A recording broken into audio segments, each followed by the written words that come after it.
All right, folks, welcome to 512 of the First and Frame Rate Show. Let me tell you something right now. This is going to be a long one. This is going to be a pretty long episode. So if you guys want to stick around, I really, really would appreciate it because there's a lot of information going on here. This press conference that Terry Fontenot and Arthur Smith put together was very informative. There's a lot of information here. There's a lot of not necessarily read between the lines, but listen to what they say and pay attention to what they don't say, or vice versa. It's a lot of information here where you kind of get the sense of where this organization is going. We're in a situation now where all the turmoil that has happened in the last 2 years is finally starting to clean away off the table. There's a lot of things that was happening in the first couple of years is finally going to be out of the way. We're going to have some cap space. We're going to be in situations where we could be aggressive in actually getting players that we necessarily, can afford. There's a lot of stuff that's going on with this, with this organization where we're looking at possibly being one of the more respected teams in the NFC. And I know that's going to be pretty difficult because a lot of the media don't even look at us anyway. But Terry Fontenot and Arthur Smith is going in the direction where they're going to force people to look at us. And it all starts with what they're about to do in this press conference. We have to understand that we have almost $70 million in cap space, possibly more, because I don't see Marcus Mariota coming back. So that's $12 million that we don't have to worry about. I think it's $12 million. But you're probably going up into damn near $90 million in cap space if this is all said and done. By the time we're ready to spend some money. So this is a lot going on here. I'm going to go through this entire press conference. We're going to go through it. We're going to have some real reactions and small conversations throughout the questions and answers, because I want to hear it from the horse's mouth of what this team's trying to do. There's a lot of speculation out there. There's a lot of speculation when it comes to a lot of content creators that comes from a lot of content creators on YouTube and even in the real, radio media and all that. And it's not a knock on them, but it is what it is. A lot of people do it for various reasons. I'm not really going to get into that. But over here, we're going to break down what was exactly said throughout this entire press conference. So you won't get any, miscommunication or things that wasn't said out of context. We're going to hear it from them and we're going to react to it. So we all know what they're trying to do and where they're coming from. Because a lot of people, unfortunately, that's just the nature of this, content creation business. A lot of people like to put their 2 cents like they're geniuses. They're like they know what they're talking about. Like they may have this person or that person that they know. I'm here to tell you right now, I don't know anybody. I'm not the type of person that tells you that I have an inside source. Well, I'll be honest, I do have an inside source on the Georgia Southern side, but this is not about them. We're going to be talking about the Atlanta Falcons, which I don't have any inside source. I'm just a fan that like to talk behind the microphone and give you an honest opinion and an honest assessment based on what I know. And I think that's the best, the most honest way you can be. So we're going to get into that. But first, if this is your first time here, welcome. I am on YouTube and Rumble. I'm also on Anchor, Stitcher, Spotify, Apple, and Google Podcasts. So if you want to listen to this podcast on a daily basis, subscribe to any of those avenues. On the podcast side, you can be your own program manager and listen at your leisure. YouTube and Rumble, the uploads will always be there as long as YouTube let me stay. And Rumble let me stay. So hopefully you'll check all that out. Also, I have a Discord. You can go and check that out where we talk about this type of content as well. Also, this show is brought to you by BetUS. You can put down some money, put some wages down. Hopefully you can win some money. Put $100 down with that link in the description. And you put $100 down, you get 125% bet book bonus. You basically double your money off the rip, and you can make wages on all these playoff games that are coming up. And the NBA, MMA, esports, and anything that you want to bet on that's on that site, $100 down, 125% bet book bonus. Hopefully you guys check that out. It helps the show. All right, I think I said enough on the front part of this. I told you this is going to be a long show. We're going to go and talk about what these guys are talking about. We're going to respond to it. We're going to go right into it, and let's go. Let's get into it. Yeah, Coach. Did Desmond do enough to be designated as the quarterback of the future for the Atlanta Falcons?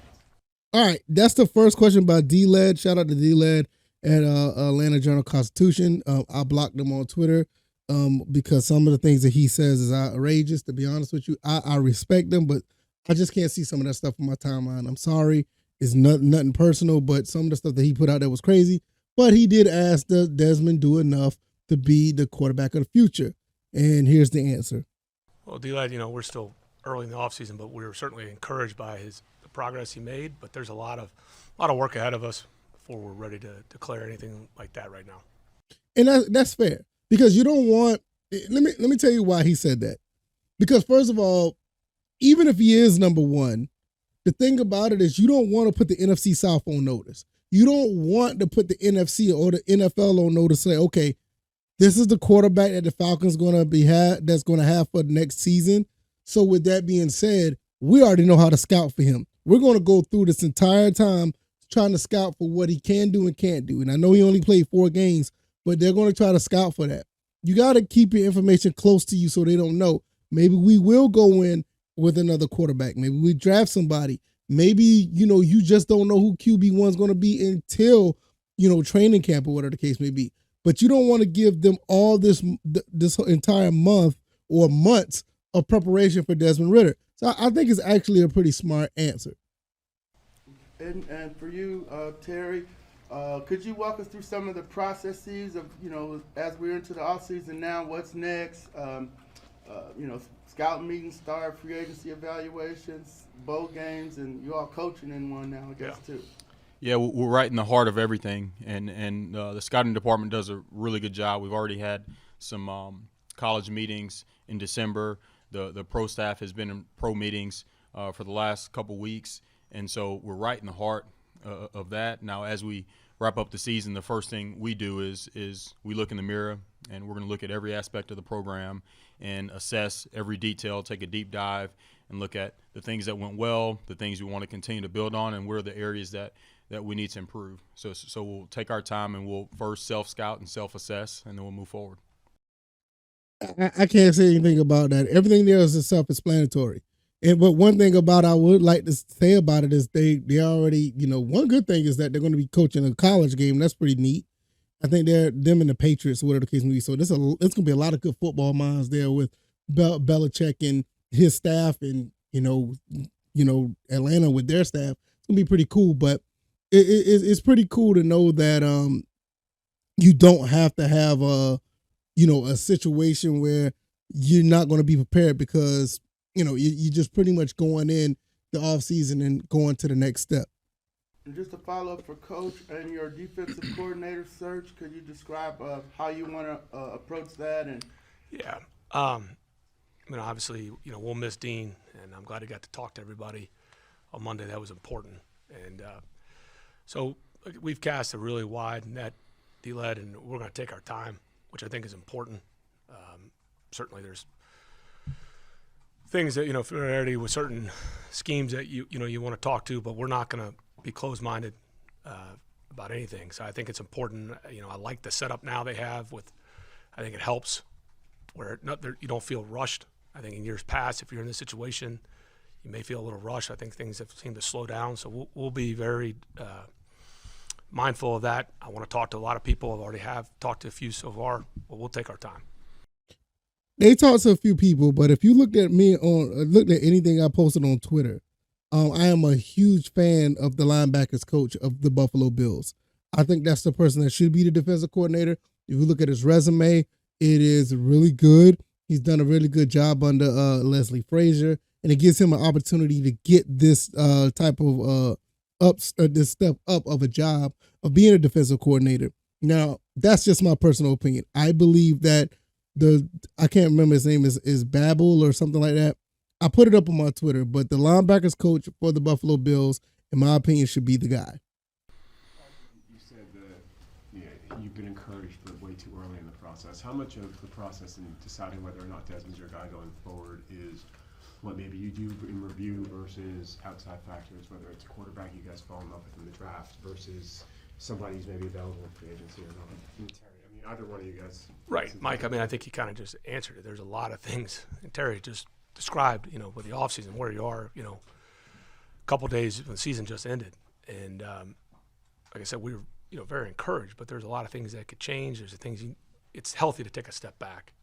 Like not even just a couple days after, Mike, as we, a couple weeks as you go back and you go through your cut-ups and you watch the games again, you watch the throws and conversations that Terry and I will have, and, it doesn't make a lot of sense right now, 2 days removed from the season, to make any declaration about the roster or this guy's future.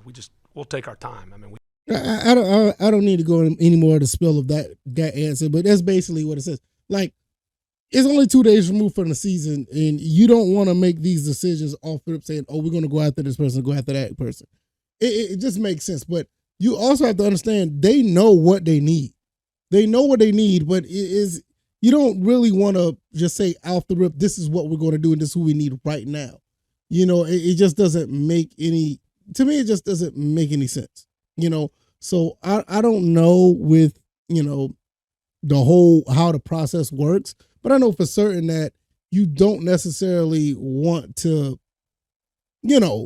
put that out there to say, hey, we're going to get somebody right away. Because, you got a lot of people who are on the couch GMs or whatever the case may be. And there's some guys out there that I would love to see that the Falcons pick up. But it's not ideal right now. Not to say it right away. I'm pretty sure they already have an idea who they want already. Now, I'm pretty sure these two guys are smart.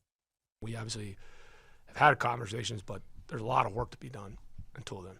In terms of when you brought Dean in 2 years Right. ago, I mean, 70 at the time, 71, I can't imagine it was he's going to be your decade solution. Like, what was Charlie Munger still going pretty good, right? But, and he's pretty, he's a lot younger than Charlie, but. I mean, I guess my point, my question is, when you brought him in, like, what was the thought process just to have him or help him help establish a culture, and then you'd figure it out from. Okay, basically what they're doing right here, they're going to be talking about Dean Pease, which I don't feel like this is really a point of emphasis that we should talk about here. Basically, Dean Pease is retired. He's on a 3-year deal, basically. He decided to do 2. We talked about Dean Pease retiring before. He did a press conference, I think it was yesterday, where he said he basically wants to go home and see his grandkids play ball. And after doing 2 years out of a 3-year deal, I'm not really mad at that. I'm good with it. So I think I'm just going to try to jump away from that and jump to another topic when it comes to that. Give me 1 second. I'm going to let's see. Okay, here we go. Let's go to this and see what this is. 3-4 front, or did you kind of have to look at it and say the preference is X? Mike, I think. Okay, basically they're talking about a 3-4 versus 4-3. What you're looking at it, you could say you're 3-4, but you got to think of how many different front variations there are. And a lot of the game when you're playing spread out and an 11, whether you're a true 4-3 or 3-4, you're in a lot of 4-down fronts. So whether you have the hybrid guys that we do, or outside linebackers that are essentially defensive ends on 4-down fronts, that kind of, I think, gets overstated sometimes. Structurally, it's really about being flexible. And there's a lot of guys and there's a lot of great schemes in this league, and this will, Terry can certainly share his opinion on it, but when you are building the kind of hybrid model, like, you're not looking for an overhaul. We've been building something here, and you look at something like Baltimore's a great example. They've had a lot of success with that scheme. Everybody's had their own, clearly, they've had a lot of different defense coordinators, a lot of success, and they've tweaked different things of it and made it their own, but the way they've drafted and they built it, that vision to be able to play multiple and to have guys that are really versatile, that won't change regardless of who the play caller is. So that foundation has been built. Okay, with that being said, they're basically not looking for just an edge rusher. They're looking for guys who can be all over the place. And that's one thing that Dean Pease has been talking about ever since he got here. Like I said, and he said that's not going to change. And with that being said, he's just going to continue to just push what they're doing as far as the defense, the way they want to run it, regardless who's coming in. So what they're looking for is defensive guys who can go all over the front 7. not necessarily an edge rusher. And I know that's going to like really rub people the wrong way because people want a bona fide edge rusher, but this is just not what they're looking for. And to be honest with you, it's okay as long as they find guys to get to the quarterback. They don't need one person they don't need one person to do one thing. I'd rather for them to get a person that can do a lot of things or up on that front side, whether it be interior, outside, linebacker, wing back, whatever the case may be. This is one of the reasons why Troy Anderson is on the team and D'Angelo Malone is on the team. Those guys can do a little bit of everything. Now, it'll be refreshing to go in there and as we get to more formal interviews and hear other people's perspectives and learn a lot about people, and we'll hire the best candidate. But the way we built, that won't change, Mike. And then Terry can we've had a lot of conversations even while Dean was here. Arthur knows what he wants on defense. Arthur doesn't, as a head coach, as a play caller, he doesn't just stay on one side of the building and just focus on the offense. He's involved in every phase, special teams, defense, offense. So he's involved in every area. And so he knows which he's always known as what structure he wants, what types. He knows what affects him as a play caller and what you struggle with. So he knows what he wants it to look like. And him and Dean obviously conversated a lot, and him and the defensive coaches. So it's not like now we're bringing in a new visionary of the defense and he's going to have a whole different, Arthur really knows what he's looking for. And he'll be strategic in that. When we draft players, we weren't prisoners in the moment, and they're not going to fit. We're drafting players that can be multiple and can fit what we're looking for. All right, stop right there. Once again, two things that you get that from. I said I wanted the defensive coordinator of not defensive coordinator, but the linebackers coach of the Buffalo Bills. I don't know how he lines up with the way Arthur Smith wants to do things, because they just said Arthur Smith wants a guy that he can be on the same page with as far as what he wants. One thing about Arthur Smith, the head coach, this dude run a dictatorship. You can tell by the way he just commands, he just commands and he dictates what he wants. But at the same time, he wants guys to be in line with his vision of the team. And it seemed like what he's been doing so far is pretty much lining up with it. So I don't know how that fits with the linebackers coach of Buffalo, because like I said, that's my guy. That's who I want personally. But with that being said, he's already said he's talking to other guys. He's talked to a few people already about the job. So it's going to be really interesting to see who he brings in for that, because that is really, really interesting. Like I said, it's not about what they say is what they don't say and how they say it. You got to pay attention to a lot of this stuff. And that's why I brought up Baltimore, because that's the most relatable example of a place that's had sustained success with a lot of different play callers and the way they've drafted and built that. And that's probably the most relatable I can give you to kind of paint that picture. The last thing about that, Gene, you even said it last week, like he has so much experience. Sure. Was part of that. Do you want someone who has maybe that experience either as a head coach or has been around for so long, but because you, Dave, Marquise are all kind of in that same age? You're big on age discrimination. Well, I know, I'm saying more not to put you on the spot, but I'm just saying more from an experience standpoint. Is that something that you value? We're not going to, we're in a different spot. I mean, obviously, I was thankful, with Dean and the experience. I'm gonna be honest. That's an irrelevant question. That's about the age of the person what they're looking for. To me, that doesn't make any sense. If you got a guy that's really talented at what they do, I don't care what age they are. If they're going to be here for 4 years, 5 years, 2 years, 1 year, if they can continue what they're doing for X amount of time that they're going to be here, I'm all for it. Because like I said, you don't understand, and maybe you guys do, that this defense isn't that bad. It just needs the right players and right plug-in players. You have a lot of guys that were on 1 year deals, and I'm going to be honest, they're not necessarily the guys that these two guys wanted on the team. I could rest assured that, but they got who they can afford, and they got the best value out of a lot of these guys. So I'm like, yeah, it's I don't know. It's kind of weird for, the whole situation of the of that actual, question, because it was kind of weird. So I'm going to jump to the money side of things, the cap space. So this is going to be a really good question as well.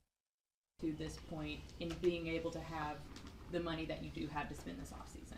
Yeah, appreciate the question. And it's we're in the next phase of the plan. So we had a plan from the very beginning. Okay, I'm gonna start right there. Next phase of a plan. A lot of people don't understand that this team or these two guys coming together as coach and general manager had a plan to go in and try to move some of that cap space, move some of that money. That's why the Matt Ryan situation was the way it was what it was. A couple other guys that we got rid of was the way what it was. We re-signed Grady Jarrett and Jake Matthews and restructured their contracts.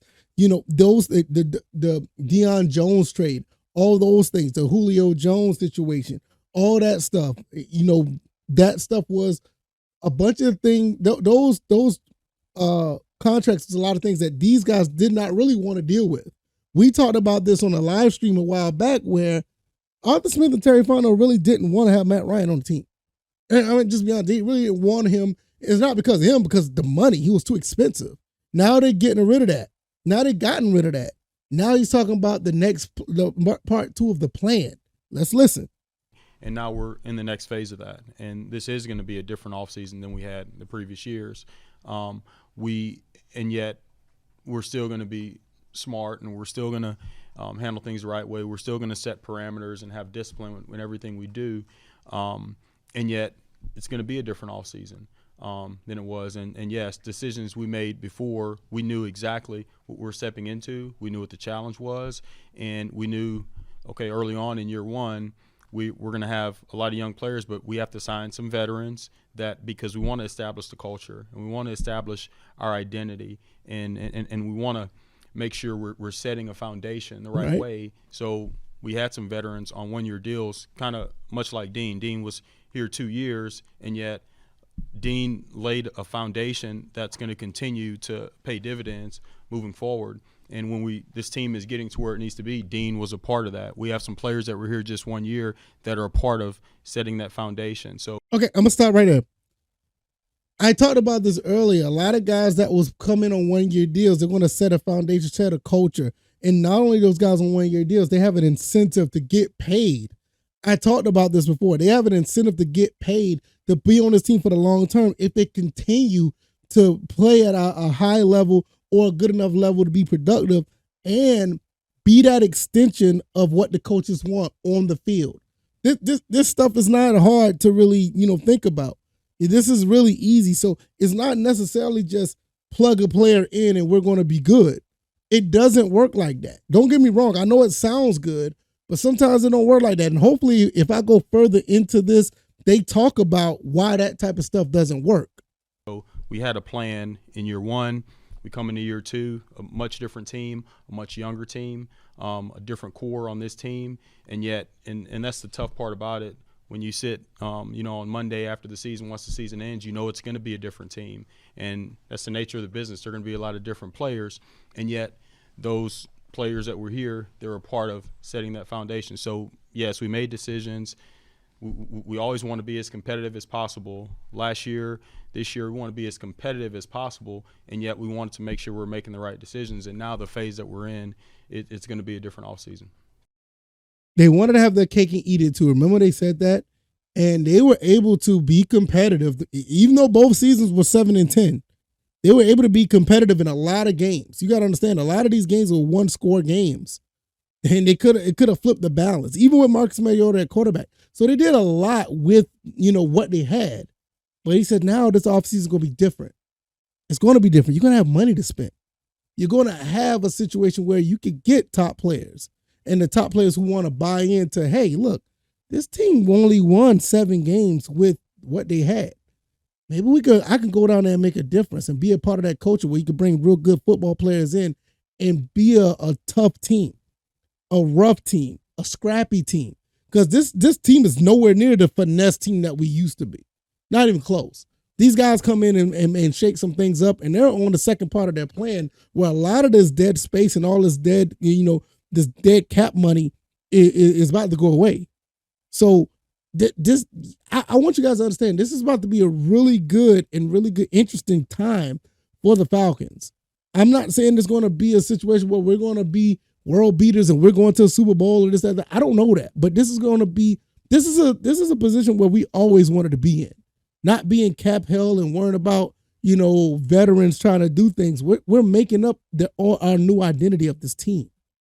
To that end of foundation and having foundational pieces, how do you weigh when you're looking at these next few months and getting closer and closer to the start of the league year? How much do you weigh kind of re-signing guys like Chris Lindstrom and going out and finding other guys to fill in? I mean, how are you? I'm not going to get into this question too much because she's talking about the signing of Chris Lindstrom. Now, what I want to say about that is I don't necessarily, what they're going to say is they don't necessarily want to talk about his particular contract, because that's going to be something that they're going to be dealing with, one-on-one. So that's not a question that's really not going to have an answer to. So we're going to, let me see if I could jump to another question real quick. Let me see. Hold on, let me see. Let's go. Repeated for the entire game, but it's the same thing, and it's a credit to coach and the staff and the players and the leadership that we have a really strong culture and a strong foundation here. The way they attack everything, the meetings, the practices, the weight room, everything, and so we have to make sure we always prioritize that, and that's critical. Whether we're looking at players, because we're going to go through an assessment of every player on the roster, whether they're under contract or not under contract, and it's going to always start with the makeup. It's going to start with the character, personal character, football character. What's their fit? What's our trust level of them in the building, outside the building? It's going to always start with the culture. It's going to start with their character, and that's the same outside the building. And we have to be smart about that. We can't bring players in that are going to take away from that. We have to always make sure that we're prioritizing that. Right. So when you talk about a guy like Chris, and obviously we're not going to talk about contracts in here, we're not going to negotiate in the media, but just like I said, they're not going to negotiate his situation in the media, and that makes sense. I mean, it's the right thing to do. So, but what he said prior to that, they want to bring guys in that's going to continue that culture that they're trying to build. They're going to bring those type of people in. So bringing those type of people in are going to be the ones that they're going to try to bring in and keep. I think a guy like Chris Lindstrom, you'd be crazy not to try to resign him. And even in some cases, Caleb McGarry. Those two guys actually, especially Caleb McGarry, he stepped up big time this year. So this is really interesting. This is really interesting how that's going to work out. So let me see if I could get into another question. I want to jump ahead a little bit because some of this stuff is not too redundant, but I don't want to touch on every single thing. Important. So we do have to, and Grady and AJ, what this offensive line did, he was a big part of that. And you look at our team captains, him and Chris and Jake and Grady and AJ, those are all guys, they're the same. They win championships on and off the field. Okay. So that culture piece is important. So we do have to handle that the right way, and we can't bring players in that don't fit that. Just to kind of follow up on that topic is that y'all signed a bunch of guys on those 1 year kind of prove it deals, and some of those guys went out there and proved it. And there's been, y'all have talked about wanting to take care of your own, even though those guys have only been there for 1 year. Do they fall under that umbrella? Yeah, there's absolutely. We're gonna go through that process, and the tough thing, Scott, sometimes is. We do have, just because we have more resources this offseason, we still have to have discipline. We still have to set parameters. We're trying to put together a puzzle, and so it's not sometimes what's best for an individual player isn't what's best for the team. So in some of those cases, sometimes players won't end up back here. It kind of depends on what the market dictates. We have to make sure we're looking at the total picture.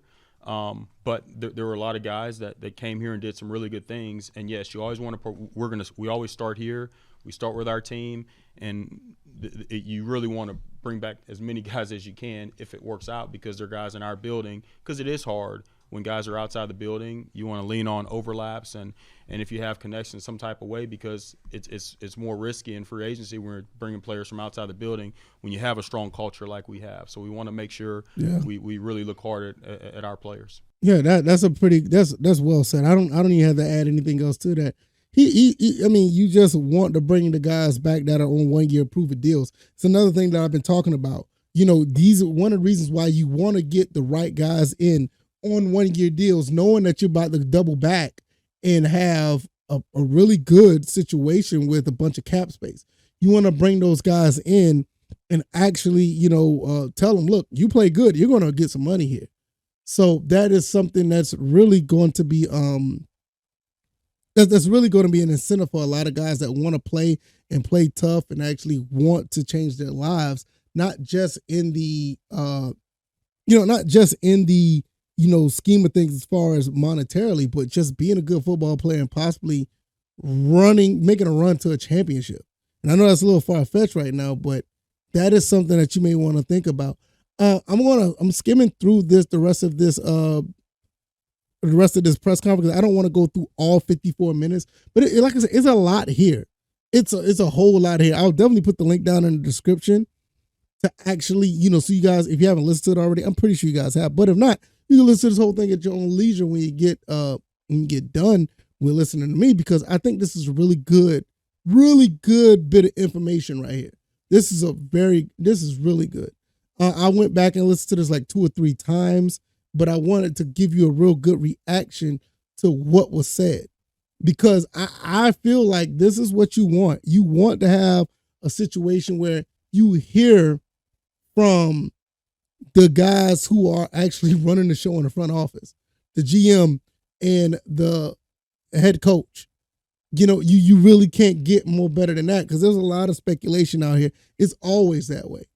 But when I look at what's going on here and I sit back and I actually want to, get some information, I try to get the information from them first and give you my thoughts and opinions on it. So I'm about to jump to this other spot right here when it comes to the actual the draft and the type of players that they want. And let's see. Let me get to the question and we're going to jump right into it. Let's see. Where is that question? I missed it. Okay, here we go. Let's see. But when you make those decisions, I mean, there's a process we go through, and a lot of it is about relationships. And again, everybody's going to put their best foot forward. If you're getting ready to hand out a contract, we're well aware of that. He's talking about free agency and the draft. But there's a lot of things you lean into, their habits day to day to make the best decisions, like who this person is. It's not just because of the one meeting or a 15-minute, speed dating. Like, oh wow, this is where we're going. But there's a lot of things too that you can look on, lean on, trust our whole football staff, the scouting, any relationships, the background. A lot of things go into that decision. Before Terry starts saying something, there's basically talking about looking at players who they might want to bring in. They really have to go in and give a real good assessment and understanding who they're talking to, who they're bringing in. Are they going to fit the culture before you decide to sign someone? And Arthur kind of said it, Josh, when you talk about this game, right? Getting to be involved in the East-West game or the Senior Bowl or getting to be around these players, or all the information that our college scouts gather on all these players and they start writing a book on those players, it's not just about the specific draft. So you spend all this time on all these players and then you gather information and then you draft the players that you draft and sign the players that you sign. It's not just about that. It's not – we want to be involved in all these exposures because it could be 4 years down the road. It could be later on in the process. Even if you're not able to draft a player, we still have been writing a book on the player. And then, look, a lot of things move around. Players move around. Coaches move around. We're always gathering intel as much as we can on players. So just you're not going to just focus on just a little bit of time you got to spend with them. These players have had careers. And, again, we have a really good scouting staff that have tracked it, and we're going to always lean on any exposures that we had. That is very interesting. So that just goes to show you that the guys who they run into at the Senior Bowl or when they scout these guys, it's not just a situation where they're just looking at them for this moment. They're going to have, there's going to have some type of report on this guy maybe 2 or 3 years down the road. What if you get cut by a team? What if the contract situation don't go right? What if he falls into their lap after the draft is over? What if they find an undrafted free agent that they could pull up? So this is something that is really, really interesting, that it's not just about the draft. It's not just about finding a player and looking at him for 10 or 20 minutes or looking at him for a day or two when you see him at a bowl game or the Senior Bowl or East and West game like they were talking about, they and some of these kids, they've probably been watching them prior to that. So it's really interesting. Another thing I want to pull up really quick is let me see. This is one thing that I really thought that Terry said that was really, really interesting. And I want to expound upon that. So let's get into this really quick. Our relationship, but the relationships throughout the building, whether we're talking about Kyle Smith and Dave Ragone or Marquise, we have a lot of really good, close relationships, and we're constantly talking, whether it's a text message, it's a call. Again, I always get these, but I got a text from Kyle like 3 weeks ago at like 11:45 at night, and he's watching tape on our team against someone else, and there's a player that he kind of likes in the game, and he's texting me about it. So those conversations naturally go on because of the relationships throughout the building. All right, stop right there. That was really, really interesting. You know what? Matter of fact, let me run that back. I want you guys to hear this. Let me run that back because that was very, very interesting to what he just said. It's a call. Again, I always get these, but I got a text from Kyle like 3 weeks ago at like 11:45 at night, and he's watching tape on our team against someone else, and there's a player that he kind of likes in the game, and he's texting me about it. So those conversations naturally go on because of the relationships throughout the building. He got a text from one of the guys that's in the building, Kyle Smith, about a player that they watched. Listen to what they say and pay attention to what they don't say. He was watching it. Kyle was watching tape on a team against someone else, a player that he likes that was playing against us. Now, obviously, if they're talking about a person, you got to think about it. This person's going into free agency. This person, whoever this person's talking, Kyle is talking about, this player is going into free agency. Now, I've heard that there were some rumors about Deron Payne. I know some people were saying that or whatever the case may be. And I get it. You know, we did play against the Commanders earlier this year. So that's something to think about. I don't think that's who it was. I'm not sure because I don't know, but that's something to think about. Could we get that type of person to come in? Because Deron Payne could do a lot, you know, in that front seven. So there's just something to think about. Like I said, it's not everything that they say. Sometimes it's some things that they don't say. So let me see if I can find one or two more things as we're going up to the 40-minute mark. Like I told you, this is going to be a longer episode, but this is a lot of information here. A lot of information here. Let's see. Let's see if we could talk about risk assessment. This is something that was really interesting as well.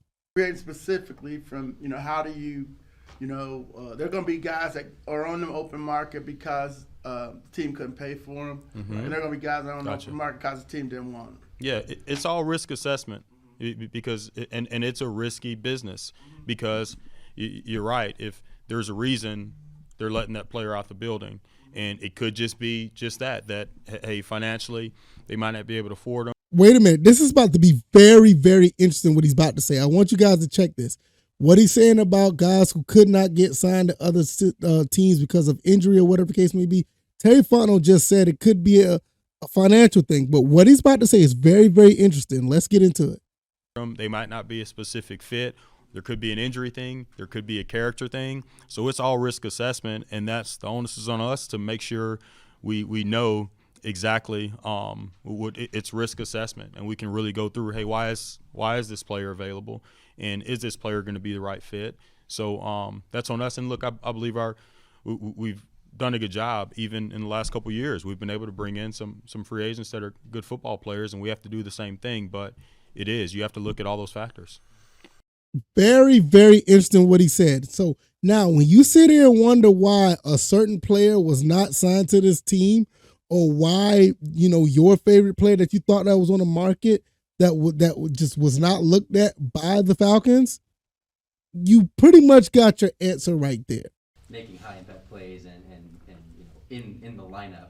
Did you see that happening maybe as early as minicamp when these guys were in the facility? Now they're basically talking about the rookies that coming in the their last draft class. Did you see them make a high impact? I'm not going to sit here and say that they did. That's just a personal, assessment. I don't think they did. I mean, that's a lot to really say that, hey, we knew that they were going to be doing this off the rip. That's a lot. But we're going to listen to the answer and go from there. I think what we love about this draft class and the previous one is we keep kind of going back to that, the character, the mindset, the mentality, and the way the guys approach and the way they compete. And so, even early on, if a player's not playing as much on defense, we talk about a guy like Troy or a guy like D'Angelo, you go watch any game and he's run down on kickoff, knocking the hell out of people because he's just a tough, physical, competitive player. And so because we're not coaches going to play the best players, and we're not going to play players just because they're young, talented. The best players are going to get jerseys. But what you love about this class is even when they're not, their number hadn't gotten called on offense or defense, they're doing everything else that they need to do to get on the field. Even when you look at Drake, like the play I get most excited about in this last game is him digging out, blocking in the run game, and the physicality he plays with. And so I think the mindset of the class, we saw that early on. I'm going to stop this right here. One thing I will say about what these guys have been doing with this draft, they're not looking for players that could do one thing. They want a lot of guys who could do multiple things. It goes back to what I was saying about the multiple things somebody can do on defense. Terry Fontenot and Arthur Smith are sitting here trying to get people or trying to get players, not only like, let's say with Drake London. He said that he loves the fact that Drake London can go out there, run routes, and catch, but he likes the fact that he could block downfield for a Tyler Algier. Same thing with D'Angelo Malone. Yeah, we love to see him go out there and run on, on the pass rush and try to do some things on defense. He said the best players are going to get jerseys. That doesn't mean D'Angelo Malone is not a good player, but he's willing to do other things to stay on the field. Another person who tried their best was Felipe Franks. He tried to go to tight end. You know what I mean? It's really interesting, to see what type of players that they're trying to get. So I'm going to let this run a little bit, and I think that may be everything I want to talk about really quick because there's a lot of other stuff. It's probably about like another 20 minutes of this, but we're going to keep going. Just the way the guys work and the way they compete, and that's why we brought them in. But I think that's the part that you saw early on. It's about development, and so some players develop at different rates, and so some guys might not play as much early on. But what we saw in this draft class and that what we love is the mindset. Following up on that, and this may be kind of too big, but how do you find that? Some people can be really good in interviews and not necessarily be that way in real life. So when you go about asking these guys and talking to them and watching their film, what pinpoints you to be able to say, like, yeah, this is the mindset that we want? Yeah, and it all ties in because when we're assessing a player's football character, and if again, our scouts do a really good job of they're in the schools and they're gathering all the information, and if they get a lot of good information from the staffs there, but then they go out to the practice field and they see the guys lazy on the practice field, well, this doesn't tie together. It's not like our scouts they're not just reporting information that they gather. They're looking at all the pieces of it.